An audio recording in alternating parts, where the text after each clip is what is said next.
Pemirsa, upacara bendera biasanya digelar di lapangan. Namun warga Desa Gunakse, Dawan Kelungkung memperingati HUT kemerdekaan RI ke-80 di atas Bukit Belong. Dipilihnya perbukitan karena untuk menuju lokasi dibutuh perjuangan berjalan menanjak. Hal ini sesuai filosofi merasakan perjuangan para pahlawan yang semangatnya bisa ditauladani. Beginilah lokasi warga Desa Gunakse memilih lokasi Bukit Belong sebagai tempat upacara bendera. Di samping memiliki pemandangan yang bagus, dapat dikembangkan menjadi destinasi wisata.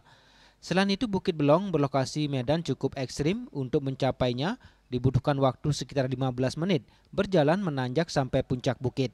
Filosofinya, merasakan perjuangan para pahlawan dapat memberikan semangat yang bisa ditauladani dalam mengisi kemerdekaan. Sebelum digelar upacara ini, warga membersihkan lahan dan membuat tiang bendera dari bambu dengan ketinggian 17 meter sesuai hari tanggal kemerdekaan.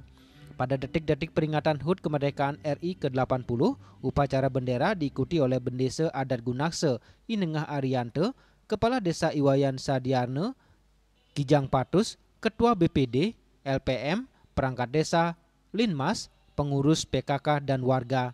Bertindak sebagai pembina upacara Bendesa Adat Inengah Ariante. Seusai upacara bendera, para peserta rehat sejenak merenung mengenang jasa para pahlawan. Lokasi berada di Bukit Belong disuguhkan pemandangan dengan perpaduan bukit, lembah persawahan, dan embung Tukat Unde berada di kawasan pusat kebudayaan Bali. Winate, Bali TV.